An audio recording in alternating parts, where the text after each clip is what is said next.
తమిళనాడులో వచ్చిన ఎన్నికల ఫలితాల దృష్ట్యా కొన్ని విషయాలు మనం మాట్లాడుకోవాలి. నాయకుడి విలువ ఎక్కడ పెరుగుతుంది, ఎక్కడ తగ్గిపోతుంది అని. నాయకుడు అంటే పోస్టర్ మీద కనిపించే ఫోటో కాదు, ప్రజల మనసుల్లో నిలిచే నమ్మకం అనే విషయం గుర్తుపెట్టుకోవాలి. కానీ ఆ నమ్మకం ఎలా వస్తుంది, ఎలా పోతుంది అని మనం మాట్లాడుకుంటే, ప్రజలు నాయకుడిని ఇష్టపడేది పెద్ద పెద్ద మాటల వల్ల కాదు, చిన్న చిన్న పనుల వల్లే. ఒక ఫోన్ ఎత్తటం కావచ్చు, ఒక సమస్య వినటం కావచ్చు, ఒకసారి నేనున్నాను అని చెప్పడం కూడా కావచ్చు. ఇవే నాయకుడిని ప్రజల హృదయంలో నిల్చోబెడతాయి. ప్రజలు చూస్తూ ఉంటారు, మీరు స్టేజ్ మీద ఏం చెప్పారనే విషయాలు కాదు, స్టేజ్ దిగిన తర్వాత మీ పనుల్ని.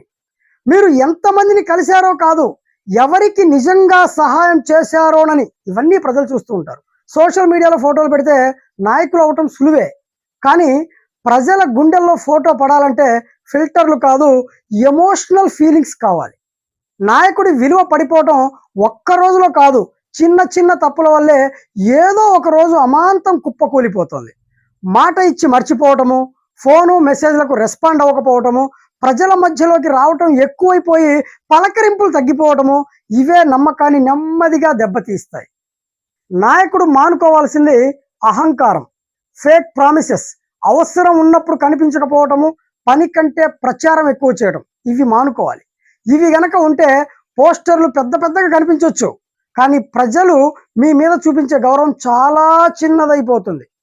నిజమైన నాయకుడు పదవి కోసం పనిచేయడు, ప్రజల కోసం పనిచేస్తాడు. పేరు కోసం పరిగెత్తడు, నమ్మకం కోసం నిలబడతాడు. ప్రజలు ఎప్పుడూ గమనిస్తూనే ఉంటారు, మీ మాటలని కాదు, మీ పనులని.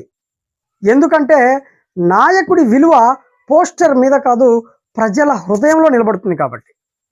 ఈ ఎన్నికల ద్వారా ప్రతి నాయకులు తమ తమ నాయకత్వ లక్షణాలను మెరుగుపరచుకోవడానికి ఇదొక సరైన సమయంగా తీసుకోవాల్సిన పరిస్థితి.